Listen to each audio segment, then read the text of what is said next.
facing genocide.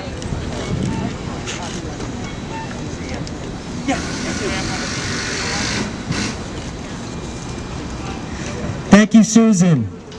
And thank you all for being here today.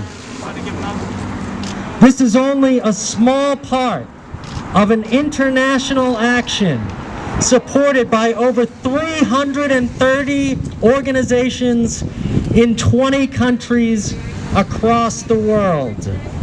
And today, on this International Day of Action for Yemen, we're speaking clearly with one voice. We demand an end to the war in Yemen. This war is the worst humanitarian catastrophe on the planet Earth today. It is led by Saudi Arabia and their ally, United Arab Emirates. But let us be clear, the war in Yemen would not have started, and it simply could not continue without the direct support of the United States. If we want to end this war and end it soon and give desperately needed relief to the people of Yemen, then the citizens and residents of Massachusetts and the United States need to make a demand. No war in Yemen! No war in Yemen! Now there's good news.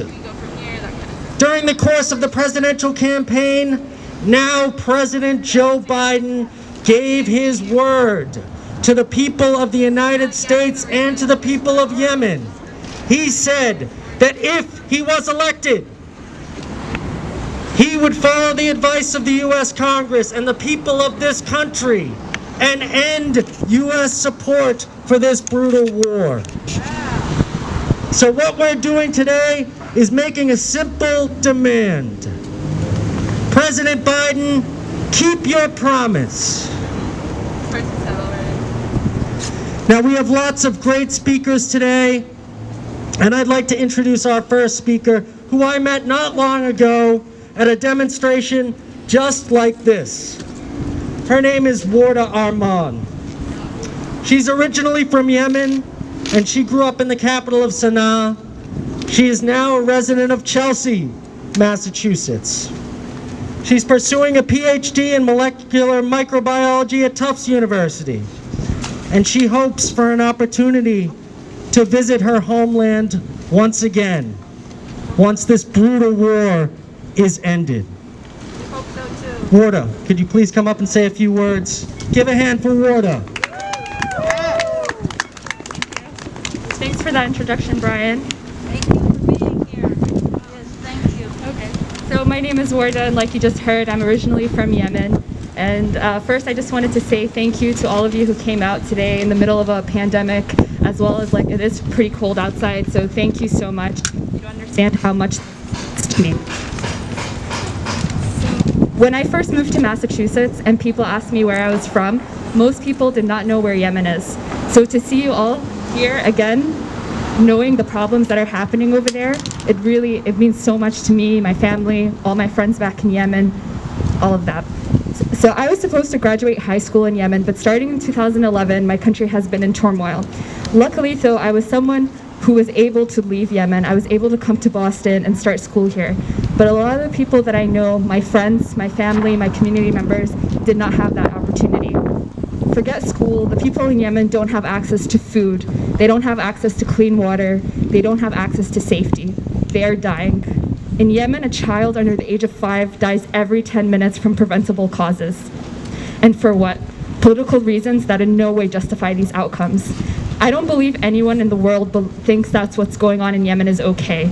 I know that most people know that this is the world's worst humanitarian crisis. So this is not even a question about politics anymore. It is a human rights violation. I don't have all the answers for how things are going to get better in Yemen, but I do know that I can't stay quiet about it, and the United States can't be complicit in it. The United States is directly involved in this. They have the power and resources to prevent Saudi Arabia from committing a proxy war in my homeland. They have the authority to pressure the Iranis to stop their interference and helping with the Houthis committing basically a coup. Even during a global pandemic, the Saudi coalition continues to bomb Yemen. And the people that are dying are not the enemies. They are innocent people who wake up in the morning, who are trying to live, trying to feed their kids, trying to have some semblance of a normal life. And they've been doing this since 2015. Most people do not know that much about Yemen besides the horrible things that they see on the news. Yemen is one of the oldest centers of civilization in the world. All throughout the country, there are many historical sites, and at least 4 are considered to be UNESCO World Heritage Sites. These sites are currently in danger because of the conflict that is occurring there. When Saudi Arabia decides to bomb Yemen, they are damaging these sites, one of the world's oldest and most beautiful archaeological sites. President Biden promised to end U.S. support for Saudi Arabia's war in Yemen. Not only do I urge him to keep his promise, but I also urge him to do whatever is in his power to end the war completely. The Yemeni people deserve to live in peace. They deserve a chance to rebuild their country, to live in safety, to have access to food, water, education. That is all that they are asking for. I'm going to end this now with a quote from Tawakkol Karman. She is the first Arab woman to win the Nobel Prize, and she played a critical role in organizing the revolution in Yemen. The Yemenis have a proud and peaceful history and dream of an even brighter future. It is time to turn the page. So I'm asking the world, can you help us turn the page? Thank you so much for letting me speak here, and I look forward to the rest of this day. Thank you, Warda. Stop bombs to Saudi Arabia. Let Yemen live. Stop bombs to Saudi Arabia. Let Yemen live. Stop bombs to Saudi Arabia. Let Yemen live. Stop bombs to Saudi Arabia. Let Yemen live. All right, thank you so much, Orda, for that great speech. I want to continue with just a couple more chants before we introduce the next speaker. Proxy war, no more! Proxy war, no more! Proxy war, no more! Proxy war, no more! Proxy war, no more! No more! Saudi gets a free ride, while Yemen gets a genocide. Saudis get a free ride, while Yemen gets a genocide. Saudis get a free ride, Yemen gets a genocide. Saudis get a free ride, Yemen gets a genocide. 1, 2, 3, 4, stop the genocidal Yemen war. 5, 6, 7, 8, let Yemen choose its own fate. 1, 2, 3, 4, stop the genocidal Yemen war. 5, 6, 7, 8, let Yemen choose its own fate. All right, so next up, we got a lot of support. Next up for speaking is going to be Stephen Kinzer, who's a foreign correspondent. Who's covered? I'll just wait until these cars are through.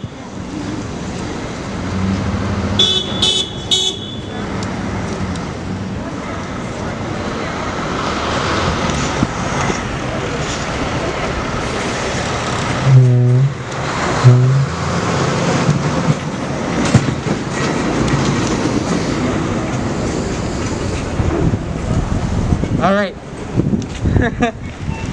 We have a lot of support out there.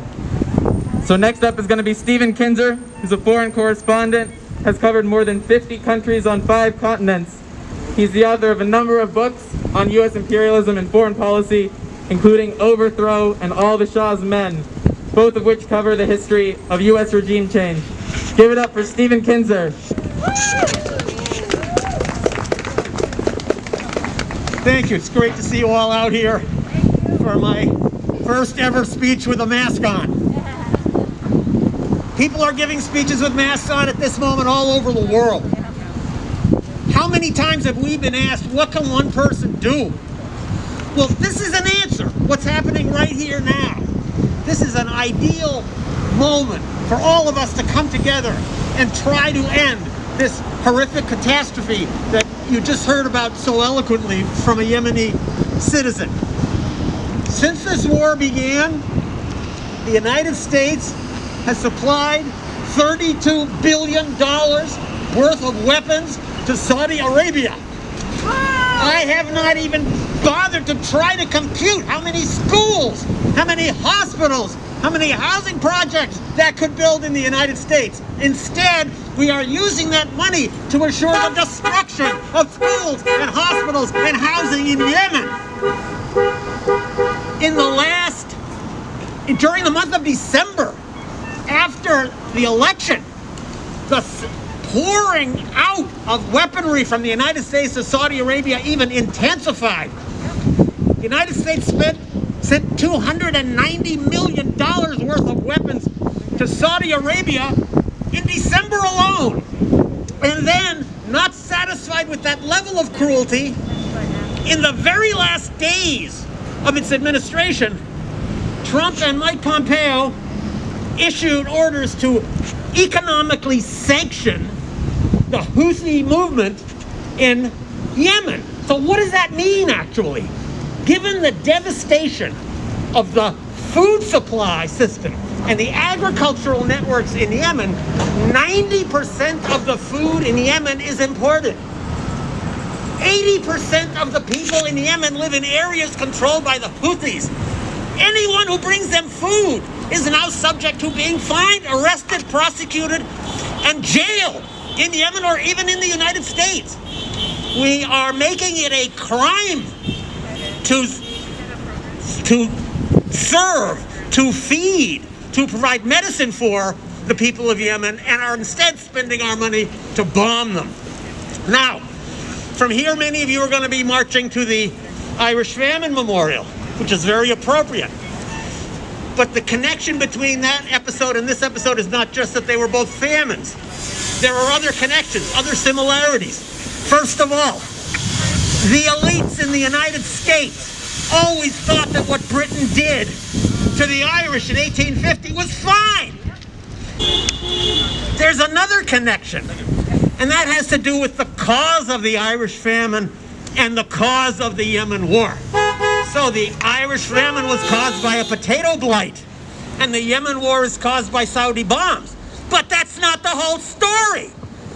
The potato blight never would have been that devastating in Ireland had there ever been a fair, honest regime instead of the rapacious regime in London that wanted to squeeze and brutalize and oppress the Irish. The war in Yemen could not go on without support from the outside, specifically here in the United States. One of my favorite Bob Dylan lines says, "The executioner's face is always well hidden." Well, it's not so well hidden here. It's only slightly hidden. Now, I know a number of you are also involved in the campaign to force Americans to confront the role of Raytheon, one of our major corporate citizens here in Massachusetts. Those bombs that are blowing up school buses in Yemen are being made by a company that's headquartered just a few miles from here in Maynard, Massachusetts. This is a tremendous focus, a very important focus for activism. One reason I think the focus on Yemen is so important for those of us who are looking for a more peaceful world is that we have a short-term goal, then we have a medium-term goal, we also have a long-term goal. Our short-term goal, as Brian said, may be approaching. I didn't like most of what our incoming Secretary of State had to say at his confirmation hearing, but there was one line I vividly remember. He said that President Biden would end U.S. support for the war in Yemen, quote, "in very short order." Now, if I believed that and was satisfied, I wouldn't be here and I would tell you all to go home. We are here to hold the administration to this promise because there will be a great deal of pushback, including from right out here in Maynard, Mass. Our longer-term project is to try to stabilize Yemen, pull our military forces out there, and see if we can do anything to repay the great debt that we've incurred to the people of Yemen. And the longer-term project is to try to build a more sane American policy toward the Middle East. It's time for us to give up our 5,000-mile-long screwdriver with which we're trying to fix every little problem in the Middle East. Yeah. We have great problems at home, and if we didn't realize that before, it's become more acute than ever right now. This is a moment in which people all over the world are reacting with outrage to something the United States is doing. The poorest country in the Middle East is being devastated by bombs manufactured by the richest country in the world. This is not only an enormous injustice, but a great opportunity for those of us who are Americans. We have the privilege of being able to say, we are citizens of this country, and we insist on having a voice. You are here to show that voice. Keep it loud, keep it strong, and don't stop until the bombs stop falling. Thanks.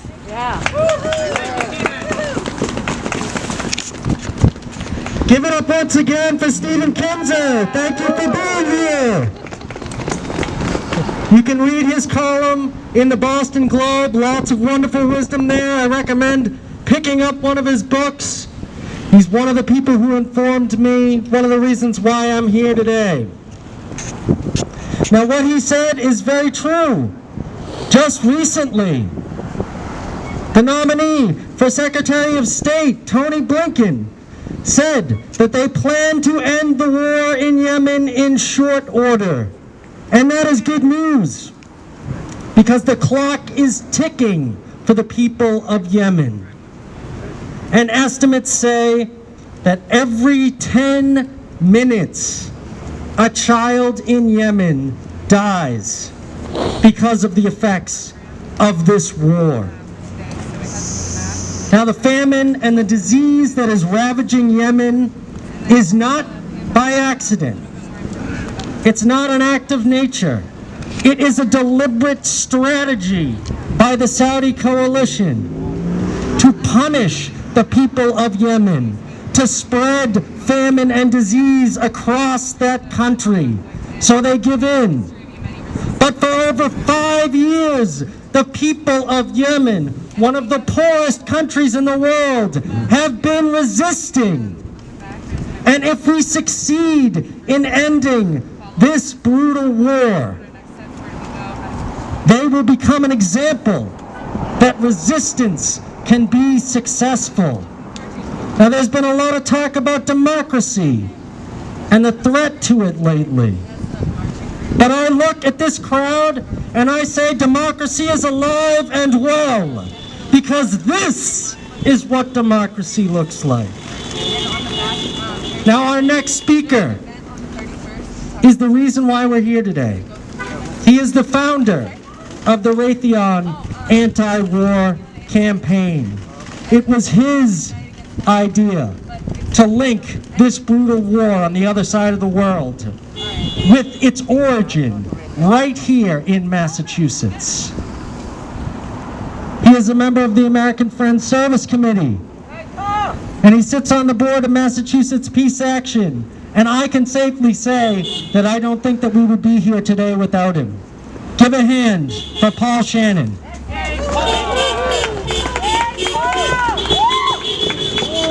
Well, thank you, Brian, for that wonderful introduction. It's wonderful to see people here today. And I'm going to tell you something you're not going to believe. Steve Kinzer, who's provided such leadership, historical, in person, intellectual, every way, pointed out the role that a company right here in Massachusetts, an international company headquartered in Waltham, Massachusetts, is actually, given all that we know about Yemen, given that we know what a humanitarian disaster it is, not only are they making and selling bombs for the Saudis to use to destroy the country of Yemen, they also are actually making our foreign policy. Our new Secretary of Defense is on the board of Raytheon. Former President Trump's Secretary of Defense was a top official of Raytheon. the person who made sure that arms sales could go through to Saudi Arabia, Mr. Faulkner, was also a top official of Saudi Arabia. This, my friends, is only the beginning. Raytheon hires 19 different lobbying firms to get its message across. 2 officials from Raytheon were of the 13 people that gave Joe Biden advice on foreign policy before he became president. And this is only Raytheon.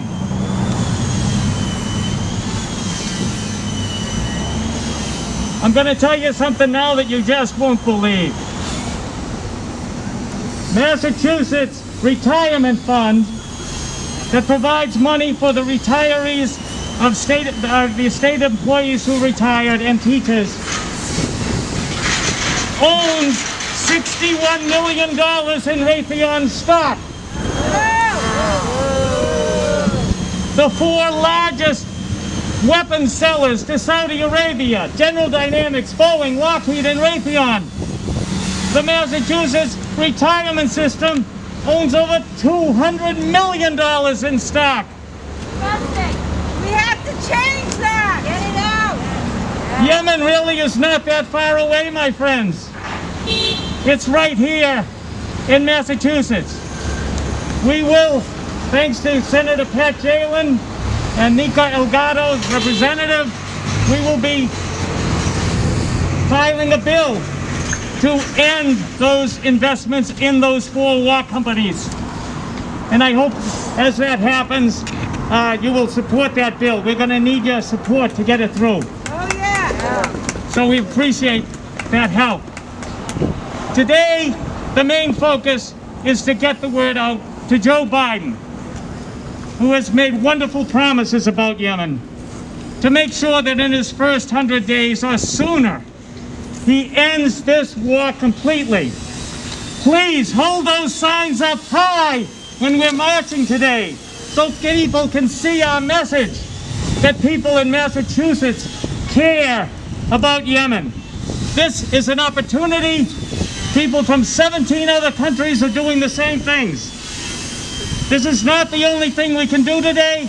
We all need you to call President Biden. Brian has provided you with the phone numbers to tell him to fulfill his promise. There is a social media campaign that you can plug into.